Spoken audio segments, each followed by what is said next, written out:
Hello guys, this is Mayank, assistant professor geography. आप सभी का हार्दिक स्वागत करता हूं अपने यूट्यूब चैनल प्रोफेसर डायरी पर।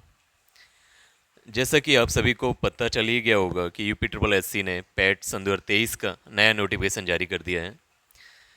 जो भी छात्र छात्राएं इस एग्ज़ाम को देने जा रहे हैं, सबसे पहले आप डिटेल नोटिफिकेशन और सिलेबस को डाउनलोड कर लीजिए ताकि आप एग्ज़ाम पैटर्न को अच्छे से समझ सकें।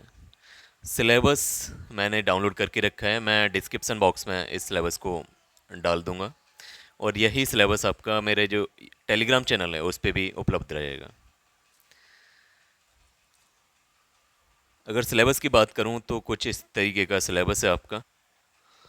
आपका सिलेबस अभी ये सन 2022 वाला ही है, ठीक है। इसके हिसाब से टोटल प्रश्नों की संख्या 100 होने वाली है। पूर्णांक भी 100 होगा। 2 घंटे का पेपर होता है अभी तक। सन 2021 और 22 में ये पेपर हो चुका है। तो इसमें 100 क्वेश्चंस आते हैं, 100 पूर्णांक रहता है, 2 घंटे का पेपर है। अब इसमें बहुत सारे सेक्शन में इस सिलेबस को बांटा हुआ है। जैसे इसका पहला सेक्शन आता है भारतीय इतिहास, इंडियन हिस्ट्री, जिसमें पर्टिकुलर टॉपिक दे रखे हैं। ये इसका एक अच्छा पहल है कि हर टॉपिक को डिटेल में दे रखा है। जैसे पहला टॉपिक है सिंधु घाटी सभ्यता, वैदिक संस्कृति, ऐसे ही अनेक टॉपिक दे रखे हैं। बौद्ध धर्म, जैन धर्म, मौर्य वंश, गुप्त वंश, हर्षवर्धन, राजपूत काल, सल्तनत काल, मुगल साम्राज्य, मराठा, ब्रिटिश राज का अभ्युदय एवं प्रथम स्वतंत्रता संग्राम, ब्रिटिश राज का सामाजिक आर्थिक प्रभाव। लेकिन इसका एक थोड़ी खामी यह है कि इतने बड़े सिलेबस में से केवल आपको 5 नंबर देखने को मिलेंगे, यानी टोटल इसमें से 5 क्वेश्चन आने वाले हैं, ठीक है। इसी प्रकार से अगर हम बात करें सेकेंड यूनिट की, तो सेकेंड यूनिट में है आपका भारतीय राष्ट्रीय आंदोलन, इंडियन नेशनल मूवमेंट। इसमें कुछ टॉपिक दे रखे हैं जैसे स्वाधीनता आंदोलन के प्रारंभिक वर्ष, स्वदेशी तथा सविनय अवज्ञा आंदोलन, जिसमें महात्मा गांधी एवं अन्य नेताओं की भूमिका आपको पढ़ना है, क्रांतिकारी आंदोलन एवं उग्र राष्ट्रवाद का उदय, विधायी संशोधन तथा ब्रिटिश इंडिया एक्ट 1935, ठीक है, स्पेशली 1935 के एक्ट को पढ़ना है। लास्ट में आप पढ़ेंगे भारत छोड़ो आंदोलन, आज़ाद हिंद फौज तथा नेताजी सुभाष चंद्र बोस, ठीक है।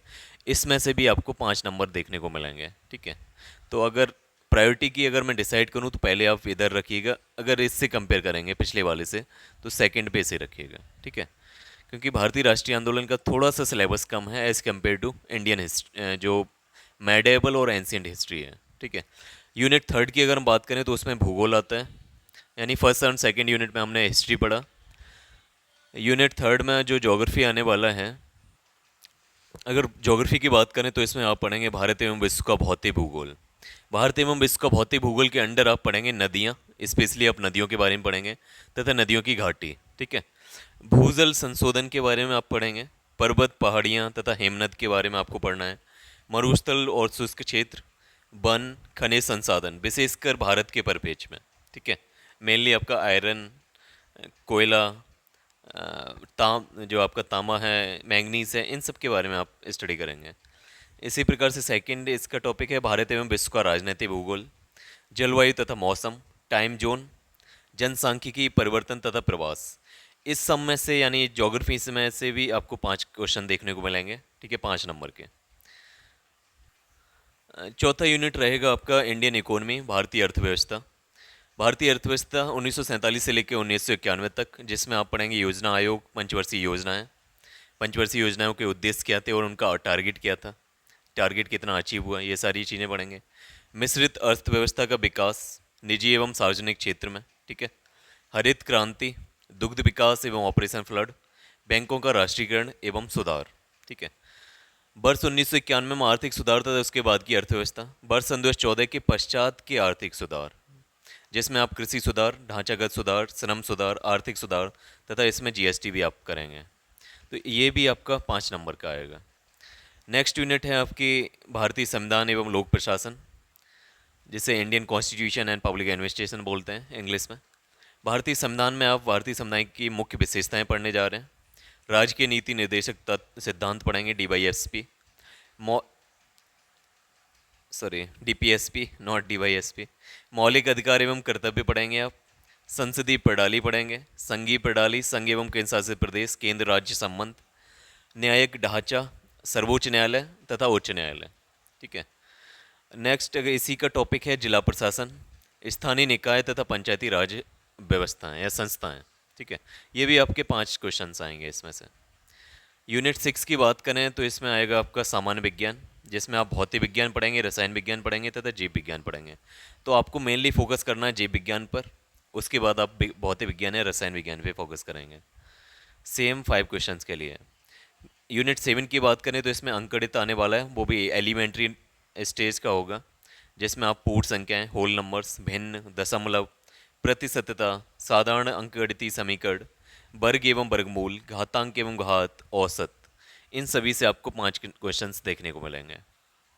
यूनिट 8 है आपकी सामान्य हिंदी की, जिसमें आप पढ़ेंगे संधि, विलोम शब्द, पर्यायवाची शब्द, वाक्यांशों के लिए एक शब्द, लिंग, समश्रुत भिन्नार्थक शब्द, मुहावरे, लोकोक्तियाँ, सामान्य अशुद्धियाँ, लेखक और रचनाएं, गद्य एवं पद दोनों में। ठीक है। यूनिट 9 की अगर हम बात करें तो सामान्य अंग्रेजी इसमें पूछी जाएगी, जिसमें आप अंग्रेजी के व्याकरण तथा अपठित गद्यांश पर आधारित प्रश्न पूछे जाएंगे। ये भी आपका 5 नंबर का रहेगा। यूनिट 10वां है आपका तर्क एवं तर्क शक्ति का, यानी लॉजिक एवं रीजनिंग का, जिसमें आप बृहत एवं लघु इसका पढ़ेंगे, क्रम एवं रैंकिंग पढ़ेंगे, संबंध पढ़ेंगे, समूह से भिन्न को अलग करना, कैलेंडर एवं घड़ी, कारण और प्रभाव, कोडिंग डिकोडिंग, संख्या तथा अक्षर दोनों में, निगन निगमनात्मक तर्क, कथन विश्लेषण एवं निर्णय।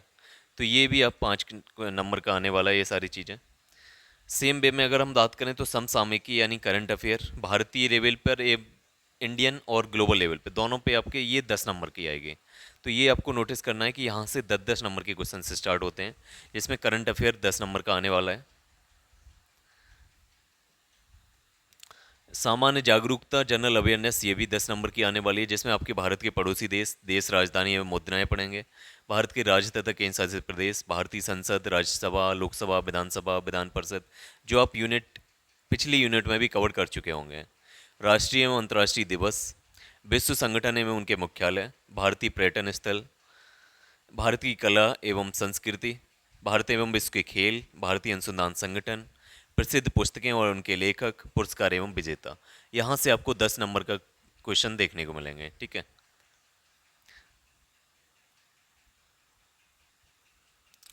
अगर हम यूनिट 13 को देखें तो यहाँ से अपघटित हिंदी गद्यांश का विवेचन एवं विश्लेषण पूछा जाना है। इसमें 2 गद्यांश आने वाले हैं, प्रत्येक पर 5-5 प्रश्न होंगे, यानी 10 नंबर यहाँ से मिलेगा। यूनिट 14 है ग्राफ की व्याख्या एवं विश्लेषण, यहाँ से 2 ग्राफ पूछे जाने हैं, प्रत्येक ग्राफ पर 5-5 क्वेश्चन होंगे, सेम 10 नंबर यहाँ से मिलेगा। यूनिट 15 यानी लास्ट यूनिट, जिसमें 2 टेबल्स आएंगी, 2 तालिकाएं आएंगी और प्रत्येक तालिका पर 5 प्रश्न पूछे जाएंगे और यहाँ से भी आपको 10 नंबर मिल रहे हैं। यानी अगर हम टोटली बात करें तो टोटल जो यूनिट हैं वो टोटल यूनिट आपकी 15 है, जिसमें से 10 यूनिट जो शुरुआत की यूनिट हैं उनसे हर एक से 5 क्वेश्चन आने हैं, यानी 50 क्वेश्चन 50 नंबर के ये हो गए। और जो लास्ट की 5 यूनिट हैं उससे हर एक से 10 नंबर आने हैं, यानी 50 नंबर यहाँ से पा जा रहे हो। ठीक है, यानी टोटल 15 यूनिट से आप 100 क्वेश्चन मिल रहे हैं और 100 मार्क्स के। ठीक है, यानी आपको अगर प्रायोरिटी देखी जाए तो आप सबसे पहले अपने आप को पहचानिए कि आप किस तरीके के व्यक्ति हैं। अगर आप जीएस अच्छा है अगर आपका, तो आप कोशिश करेंगे कि शुरुआत की जो 10 यूनिट हैं वहाँ से आपके कोई क्वेश्चन गलत ना हो, और उसके साथ आप मिसलेनियस यहाँ से जो यूनिट 10-11वीं था वहाँ से आप क्वेश्चन निकाल सकते हैं। यानी 2 तरीके के इसमें आपके कॉम्पिटिटर्स होंगे, एक वो लोग जो जीएस जिनका स्ट्रांग है, थोड़ा मैथ रीजनिंग उतना अच्छा नहीं है, दूसरे वो लोग जिनका मैथ रीजनिंग अच्छा है और हल्का फुल्का जीएस भी ठीक है, मतलब जीएस उतना अच्छा नहीं है। तो जो जीएस अच्छा नहीं होगा वो लास्ट की 5 यूनिट पे ज़्यादा फोकस रखेगा, यानी वो तालिका से के सारे क्वेश्चन गलत नहीं होने देगा, ग्राफ से जो 10 क्वेश्चन आएंगे वो गलत नहीं होने देगा, और हिंदी के जो गद्यांश आने वाले हैं या आपके जो मिसलेनियस के क्वेश्चन हैं वो गलत नहीं होने देंगे। ठीक है, तो आप सबसे पहले अपनी स्ट्रेंथ पहचानिए कि आप जीएस अच्छी कर सकते हैं या मैथ रीजनिंग को अच्छी कर सकते हैं। अगर आप जीएस अच्छी कर सकते हैं तो शुरुआत की 10 यूनिट पे फोकस रखिए, साथ के साथ मिसलेनियस के टॉपिक्स हैं और जो गद्यांश के टॉपिक हैं हिंदी वाले, उनको अच्छे से करिएगा। ठीक है, अगर इस सिलेबस के हिसाब से देखा जाए तो इसका जो डिफ़िकल्टी लेवल होगा वो राष्ट्र एनसीईआरटी लेवल का होगा, सेकेंडरी और सीनियर सेकेंडरी इस लेवल का। लेकिन जब ये पहली बार आया था सन 2021 में तब थोड़ा सा इजी था, बट अब समय के साथ ये जैसे कंपटीशन बढ़ता चला जा रहा है, इसका जो डिफ़िकल्टी लेवल है वो भी इंक्रीज होता जा रहा है। ठीक है। परीक्षा का जो प्रकार है वो वस्तुनिष्ठ प्रकृति का है, एमसीक्यू फॉर्मेट में होने जा रहा है। प्रत्येक गलत उत्तर के लिए 1/4 की नेगेटिव मार्किंग है। अब क्योंकि 1/4 की नेगेटिव मार्किंग है तो कोशिश करिएगा, आपकी अप्रोच होनी चाहिए कि मैक्सिमम से मैक्सिमम आप क्वेश्चंस अटेम्प्ट करें। ठीक है। अगर मैं अपनी बात करूं कि ये सब मैं क्यों बता पा रहा हूं, तो मेरा इस एग्ज़ाम का भी एक अनुभव रहा है। मैंने ये एग्ज़ाम सन 2021 में फेस किया था, जिसमें मैंने 99.75 परसेंटाइल स्कोर पाया था। ठीक है। और मेरा जो एब्सोल्यूट स्कोर रहा है वो 84.75 रहा है, आप यहाँ पर देख भी पा रहे होंगे। मेरा इस एग्ज़ाम का जो इस ड्रॉ स्कोर था वो 84.75 था, जबकि जो परसेंटाइल रहा है वो मेरा 99.75 रहा है। तो एक अच्छे स्कोर के साथ मैंने इस एग्ज़ाम को क्लियर किया था। अभी मैं वर्तमान में अगर बात की जाए तो मैं एक यूपी हायर एजुकेशन कमीशन के through government aided degree college में असिस्टेंट प्रोफेसर के पद पर चयनित हूँ। ये आप मेरा ज्वाइनिंग लेटर भी देख पा रहे होंगे, यूपी हायर एजुकेशन कमीशन, और ये मैं हूँ। अपने बारे में बताने के पीछे मेरा मकसद सिर्फ और सिर्फ इस एग्ज़ाम के लिए आप सबका भरोसा पाना है। इस एग्ज़ाम के लिए आप मुझ पर पूर्ण रूप से भरोसा कर सकते हैं।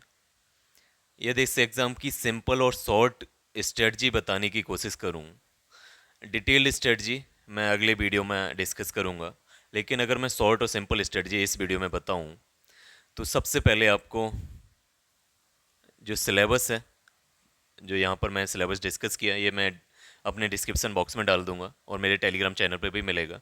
तो वहाँ से आप ये निकाल लीजिए और प्रिंट आउट करा के जहाँ पर भी आप पढ़ रहे हैं, या तो अपने टेबल पे रखिए, हमेशा आपके साथ ये सिलेबस रहना चाहिए, या जहाँ पर भी पढ़ते हैं उस दीवार पे चिपका लीजिएगा। ठीक है। ताकि जो टॉपिक्स हैं वो आपकी नज़रों के सामने रहें। उसके बाद क्या करना है, जो टॉपिक्स दे रखे हैं सिलेबस में, हर एक टॉपिक पर A4 साइज पेपर ले लीजिए या कोई भी कॉपी ले लीजिए सिंपल, उस पे एक पेज पे एक टॉपिक का नोट्स मैक्सिमम मैक्सिमम एक पेज पे होना चाहिए। और वो भी जो नोट्स बनाएंगे आप, ये आपको नोट्स खुद से बनाने हैं। आप क्या करेंगे कि दो तीन, आप एक तो बुक से बना सकते हैं, यानी दो तीन रिसोर्सेज जरूर फॉलो करिए एक एक टॉपिक के लिए। और ये जो आपके नोट्स बनेंगे केवल इस एग्ज़ाम के लिए नहीं, और भी कई एग्ज़ाम के लिए आपके लाभदायक सिद्ध होंगे। सबसे पहले दो तीन जगह से आपको नोट्स बनाने कैसे, सबसे पहले आप कोई बुक ले लीजिए। ठीक है। एक सिंपल सी बुक रहेगी इसमें, ल्यूसेंट वाली। तो आप उससे जो भी टॉपिक दे रखा है केवल उतना ही पढ़ना है, लूसेंट की सारी बुक नहीं पढ़नी। केवल जो टॉपिक दे रखे हैं केवल उसी को पढ़िए, उस वहाँ से अपने नोट्स बना लीजिए। प्लस उसमें जो वैल्यू एडिशन करेंगे आप, गूगल से सर्च करिए उसी टॉपिक पर, तो वहाँ से आप ऐड करिए उसमें अपने नोट्स में। फिर तीसरा आपका रहेगा यूट्यूब वीडियोस, वहाँ से आप ऐड कर सकते हैं। किसी का एक टॉपिक ले लिए, उठा लीजिए, बहुत सारे टीचर्स मिल जाएंगे, तो वहाँ से आप ऐड कर सकते हैं। ठीक है। ये आपका एक A4 साइज पे यानी किसी कॉपी पे आपका नोट्स बन गया एक टॉपिक पे। ऐसे ही करते करते आप सारे टॉपिक्स पे अपने नोट्स तैयार करेंगे, जीएस के मेनली। फिर लास्ट में जाके आप जब भी एग्ज़ाम बिल्कुल नज़दीक हो जाए, उससे पहले आपको एक डेली मॉक पेपर लगाना है। जैसे आप एग्ज़ाम की अभी तक क्योंकि डेट नहीं आई है, जैसे ही डेट आ जाए तो उसके जब लास्ट एक माह रह जाए, तो आपको डेली एक टेस्ट पेपर लगाना है जो फुल लेंथ होगा, फुल लेंथ साइज का होगा, जिसमें 100 क्वेश्चन रहे होंगे, और 2 घंटे का होगा। यानी एक जैसा पेपर पेपर हॉल में जैसे आप बैठेंगे, सेम उसी वे में आपको पेपर देना है। ठीक है। और इन सबसे पहले, इस जो भी सारी चीज़ें मैंने बताई, इन सबसे पहले आपको एक सबसे ज़रूरी चीज़ करनी है, वो है आपके PYQ, पुराने पेपर्स जो भी आप सन 2021 में और सन 2022 में जो पेपर हो चुके हैं अलग अलग शिफ्ट में, तो वो कंपाइलेशन घटना चक्र वगैरह का आ गया है, तो उससे उठा के लाइए। सारे पेपर्स को एक सरसरी नज़र से देख लीजिए, केवल देखना है, अभी करना नहीं है। पहले सबसे पहले PYQ को देख लीजिए, किस तरीके का पेपर पैटर्न है, सब समझ में आएगा। कितना क्या लेवल है, क्या डिफ़िकल्टी लेवल है, ये सब पता चल जाएगा आपको। आपका अपना स्तर भी पता चल जाएगा। उसके बाद फिर ये सारी चीज़ें फॉलो करिए। उसके बाद अपने नोट्स बनाने स्टार्ट करिए। उसके सबसे लास्ट में जाके आप मॉडल पेपर्स लगाएंगे। ठीक है। तो ये बहुत छोटी सी स्ट्रेटजी है आपकी।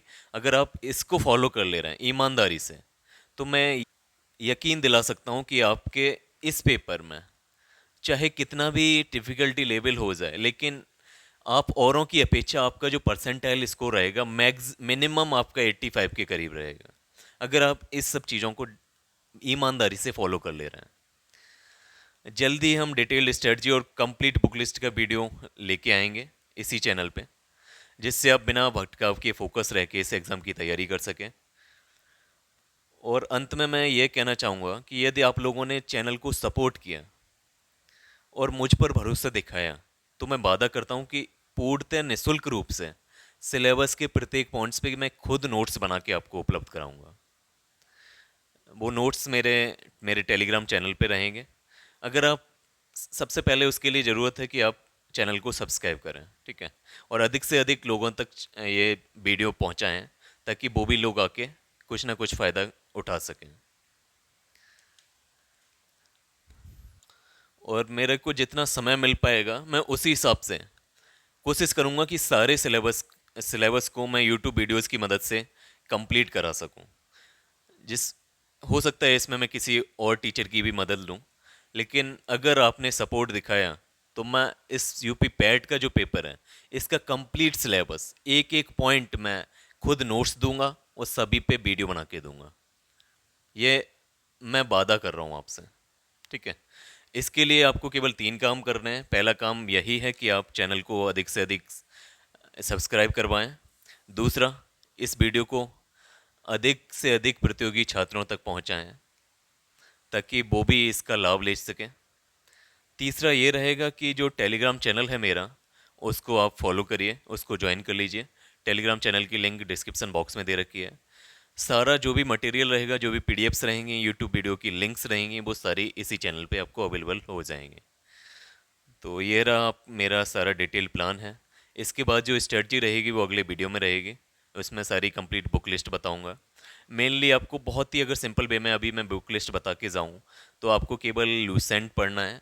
लूसेंट से केवल जितना टॉपिक दे रखे हैं केवल उतने ही पढ़ने हैं, उससे ज़्यादा नहीं पढ़ना।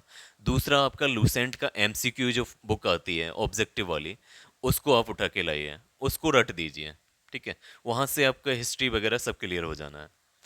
तीसरा, जो आपकी मैथ वगैरह की या रीजनिंग की जो बुक हैं वो सिंपल सिंपल बुक रहेंगी। आप या तो आप यूट्यूब चैनल से मदद ले लीजिए, या आप अगर बुक से पढ़ना चाहें तो अरिहंत की रीजनिंग की बुक आती है, और आपकी मैथ की आर एस शर्मा जी की बुक आती है आई थिंक। मैं उससे नहीं पढ़ा हूँ, लेकिन एक छोटी बुक है तो मैं उससे बता सकता हूँ, ठीक है, कि आप उसको रिकमेंड कर सकता हूँ, ठीक है।